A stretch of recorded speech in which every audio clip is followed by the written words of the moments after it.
This is presentation 2 for Sarah Owens for Philadelphia University MSSD thesis project. This week I was able to have my third informal interview with Dr. Richard Bright. He is a township supervisor. He's been in there for two plus terms for the West Pikeland Township, the township where I used to live. West Pikeland is a fairly rural township. It is considered a suburban community. However, a lot of the zoning is 2-acre to 4-acre to 10-acre zoning. So the plots of lands are much larger. In my discussions with Dr. Bright, he came up with a few key items that I found very interesting. One, he felt that there is a disjointed lack of planning, meaning every township has its own ordinances and planning and regulation as far as residential home building. And then, of course, the state has its own planning and then the federal planning. But in between the township and the state, there is a lack of regional planning. So although we have counties, the counties are not necessarily involved in specific residential ordinances or open space planning. One of the main focuses of West Pikeland Township that makes it unique is that it's very keen on gaining open space easements. So the township likes to purchase easements from the residents for portions of their land that then create open space. The township does not like to manage these easements. In turn, they actually purchase them and then pass the management off to the Natural Lands Trust or French and Pickering Creek. So they like to set up the protocol for it, but pass off the management to another agency that's more equipped to do it. There is definitely, in West Pikeland specifically, a lack of water remediation. So this will be one of the townships I study in my township review. And in comparison, I will study Radnor Township, which has a very strict water management, stormwater management easement. So I hope to get data on both these townships, as well as I want to do a sampling of about 5 and see, how have the ordinances changed the landscape, changed the communities, and changed the water runoff of the township. I'll skip ahead to the secondary sources. I was able to utilize the PhillyU website to find several primary article sources. 2 that I think will be really useful will be the walkable suburbs, so an evaluation of communities at the urban edge. How do you make a suburb successful? I'm really interested in that. I also think that the Small is Beautiful U.S. House Size Resource Use in the Environment will be very interesting. It has several charts and a lot of data talking about what makes a small house more or less successful than a larger house, and just the general ideas of square footage.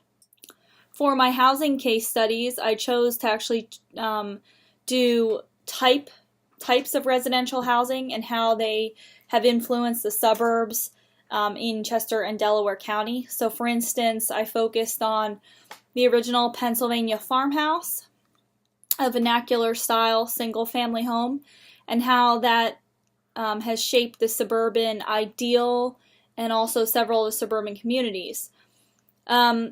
This housing style is very simple in its original form, but very highly functional in both heating, space, and use of materials. Particularly in Chester County, stone was a huge material, so a lot of these stone farmhouses still exist and are either part of a larger home or exist on their own with several additions that were built later on. I think what's significant about this is the simplicity of the structure and the functionality of the space. Building onto that study, in the 60s and the 70s, the split-level, bi-level, and rancher homes were huge in the beginning of the development of the suburbs. So there are still a good portion of suburbs in Chester County that consist of split-level, bi-level homes that all have either different exterior materials, but are the same plots of land acreage-wise and are the same style of home floor plan. I think what's important about these homes is that they're on the smaller scale of what we would consider today's standard, smaller to average scale, particularly in Chester County area and Delaware County area. And then their building height was kept fairly low due to their split level floor plan. So you didn't have these full 2-3-story homes. Instead, you had a portion that was 2-story but was partially covered in ground, maybe that had a garage. And then you had a portion that could just be 1-story. Over time, of course, people have changed this home style and built additions and things, but the idea of keeping a low profile and a simple footprint I think was really significant. I think also the idea of changing the focus of the home. So around this time the TV became very popular, so there was this idea that the family room where the TV would be the focus of the home, and that was usually at a separate level. And then you could divide easily your informal and your formal levels in your home, and this was a quick way for developers to create many homes that had, the American ideal and were economical to build and weren't too high, so they were easily daylighted. So a lot of these split level homes still exist and still function today. And lastly, I studied the idea of this Toll Brothers development and these larger homes and these actual joint homes where they'll call them townhouses, but really they're much larger than that, and they'll share one party wall but be stepped back to look like different homes. So really the takeaway or the significance from this case study was the fact that these homes have a significant amount of square footage on a very small part of land. So their footprint takes up the maximum allowable on their portions of land, and you're not necessarily then creating a community that has open space in between that is easily daylighted, because the homes are right next to each other, so they're right within the setbacks. So the setbacks are the only thing creating separation between the homes. And then they also are a mashup of other styles, such as the split level home and particularly the farmhouse with the dormers and the multiple materials. A lot of times there'll be some sort of stone veneer facade or stucco, and taking those traditional details of a pent roof, dormers, gables that are 10 and 12 or 12 and 12, and putting them into a house that looks like it's been built up over time is really the appeal of these Toll Brothers homes. But I do want to take a further look at the construction and the efficiency and the water management and energy management that's put in place in these developments. A revision of my thesis statement, I'm trying to incorporate a little bit more about aesthetics, and I do think that a huge part of residential building is the aesthetic quality of the home, the comfort, and the feeling that this is your space and your main living and entertainment space, particularly single family homes in this area. So what makes it so vital and so important? So I've added a portion to my thesis statement.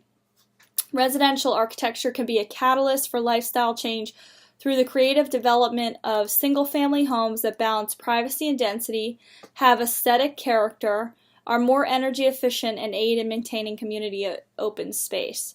So aesthetic character can be widely interpreted, and I think that that's important because the individuality of residences are what makes them unique and what makes different people feel at home in a residence that maybe is similar in floor plan and design but has different detailing or different site specifics. For my primary research plan elements, I hope to consider affordability, energy efficiency, and compact and spaciousness, and open space through local laws. So I've gone on to list specifics underneath those, including architectural designs and then a study of local ordinances, several map studies of local parks and local open space ordinances, so seeing how that affects the communities, and then lighting studies for the interior of the home as well. I started out doing more of an outline and then developing chapter names from there. So I hope to kind of delve into the history of the American suburbs, and then from there take on suburban community challenges, and then take on single-family resident challenges through that, solving that through a design of a single-family home.